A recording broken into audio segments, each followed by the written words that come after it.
Hello. So it's dark 30, as you can see. Probably something 30 somewhere. And I've been working on a little project. Would you like to know what it is? Well, like it or not, you're about to find out. It starts with this pile. Now, where did this pile come from? Let's look. Oh, what's this? No ceiling? Oh, look.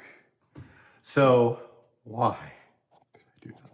Aside from the poor job they did drywalling, which is, a decent reason for why do we do that. Do you like my little circle to keep the lights on? I was trying to figure out why why the floor upstairs was sagging and the floor downstairs was not. So I'm gonna back up here and grab a level, and I'm gonna drag. Apologies, I don't have my gimbal with me. I sent my gimbal home. I'm gonna drag my ladder over here. All right, so you're gonna come up the ladder with me. Hope that's okay. All right. Okay. So we're in joist land right now, and joists have little cutouts and stuff where people have done like water and electrical at some points. And if you look, you can kind of see it looks a little bendy. All right. Well, probably not that bad, right? All right. So I'm gonna put one end of the joist here, and then I'm gonna swivel it around so it's a little easier to see. Then I'm gonna level it. All right. So I want you to watch what happens as I level it. I want you to look at the amount of space that exists here. I'm still on that joist. So that's how much of a sag is going on. Kind of ridiculous. And if I go over here, let's say I just stretch out. I'm gonna stretch out a little bit. I'm gonna level against these joists, and that's not too far from level. It's definitely closer to level than it was. It's still a little far.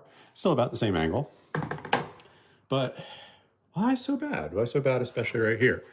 Well, my friends, let me take you on a journey to what we call legacy of the plumber. And the legacy of the plumber isn't just whatever that is. It's unfortunately many plumbers.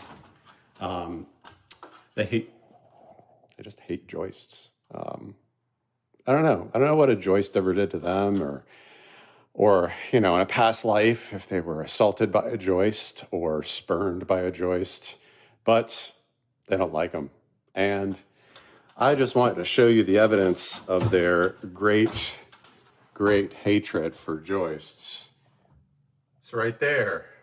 Now, I don't know about you, but this pipe is about, a quarter to a fifth of the size of that hole. That hole over there is like half the size, and this hole, and this hole.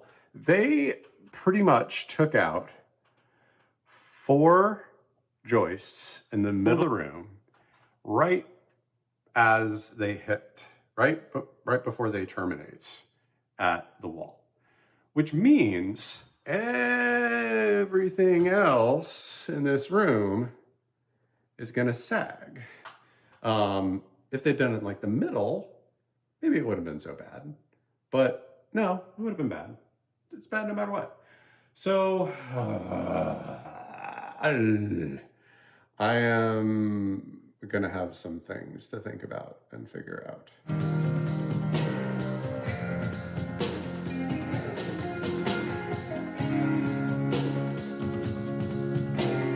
Look, it gets better. I see more. Not only they do that here, they also took out part of the joist to put this heating pipe through. And then they did it for all these joists. So, these joists basically have no strength whatsoever at the very beginning. So the fact that we have bathrooms on top of them with bathtubs and tile and water, and the fact that this ceiling is never collapsed is kind of amazing. So we just gotta fix it. We gotta fix it. It's like everything with this house. And I know I'm just like, oh my God, what is happening? I'm not freaking out too much. It's just, it just never ceases to amaze me how we call them Bobs. Nothing about, I know some really, really great folks named Bob, but it's from like an old house group that we were members of. And they say it's, kind of a Bob move where somebody has just sort of hacked something together as a solution, and it's not a solution at all. It doesn't help. Maybe it actually hurts. This is a very Bob kind of place in terms of some of the work that's been done. We pulled old permits. We saw that this was done back in the mid 90s. And they actually got told, hey guys, stop work. You guys are doing unpermitted work, and they had to go for a permit. And I don't see where they actually got approval to sign off to say like, hey, you finish your permit, you're good. So I wonder if they just never called the inspector back and just said, fine. I don't know. It's fine. You know what? Think positive. This is what we did at our last house. We took things, we, figured out what went wrong, we figured out what needed to go right.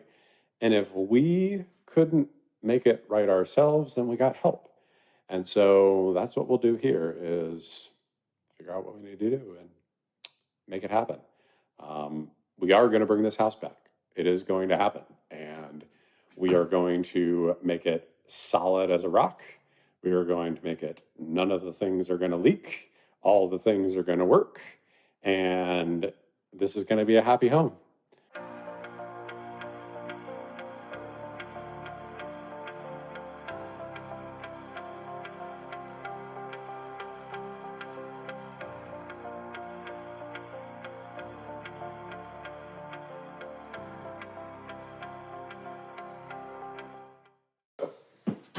First thing I'm going to do is get up here and turn this guy on.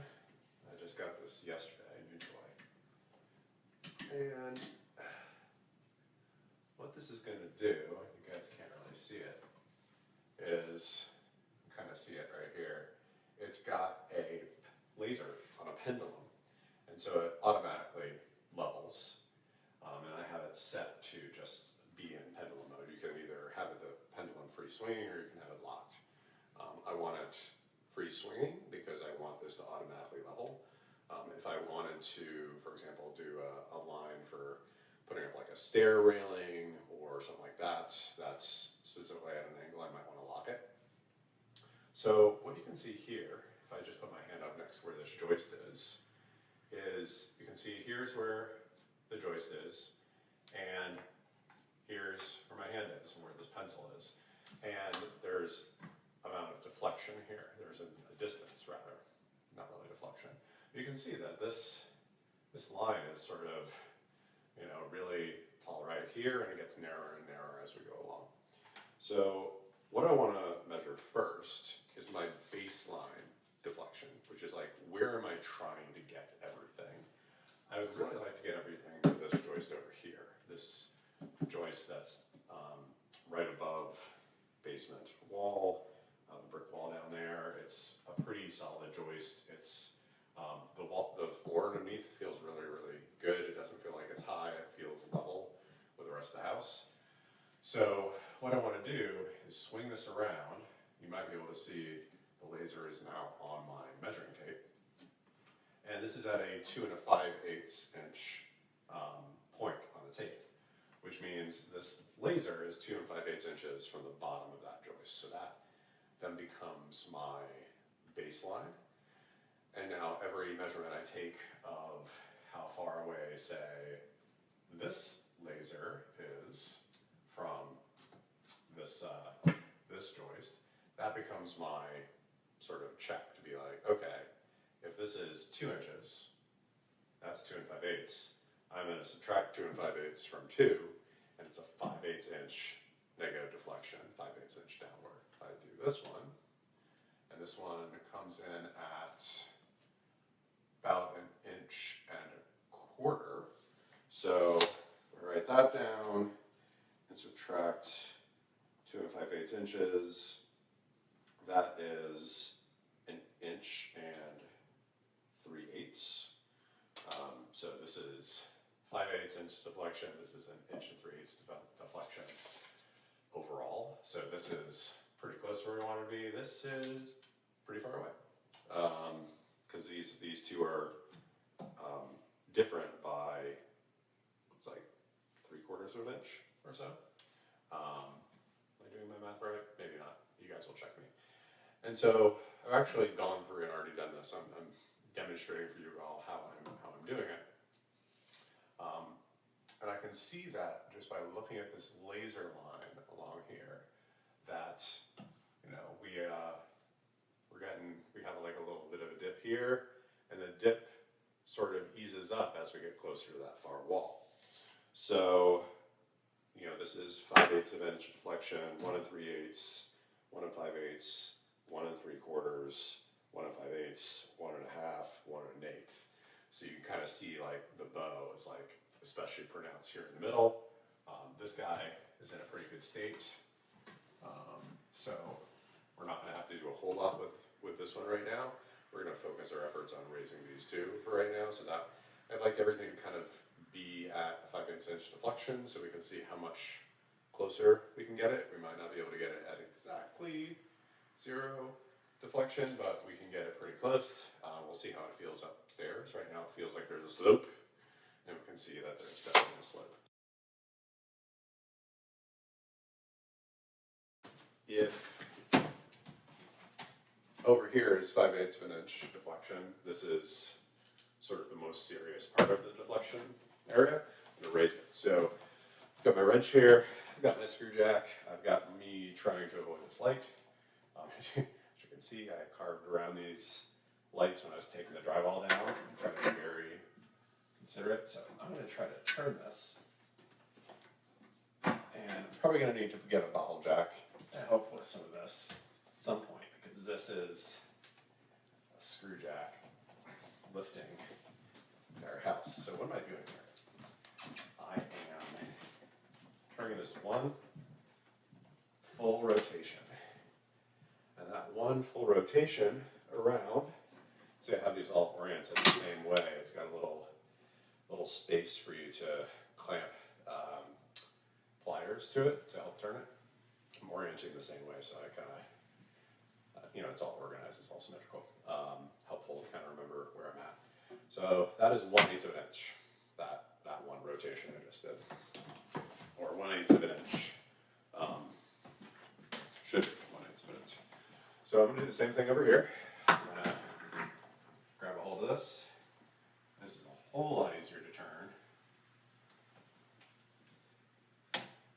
because this guy is, this third lolly, or the third screw jack really, is more stabilizing than anything else.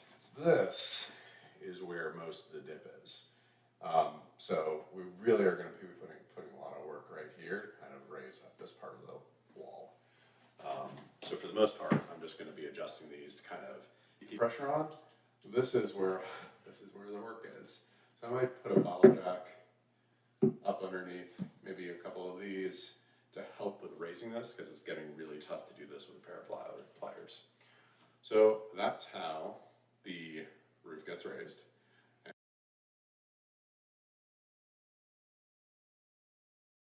talked to a friend of ours who lives across the way, who is a GC, really experienced construction guy, and he said that what we should do is put up temporary walls here and here, and then on either side of this temporary raise the roof wall, and then we'll take this down, and those temporary walls will basically hold the joists where they need to be.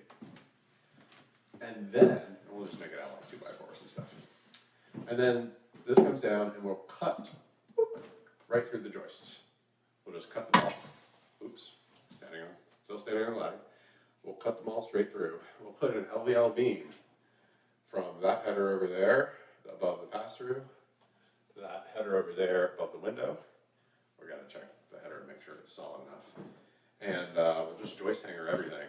The LVL beam will make sure that everything is structurally sound, and then this thing is gonna be good to go. But we gotta get it raised first. That's the plan. That's what we're doing next. 1/8 of an inch at a time. So we'll pick this back up once we're a little closer.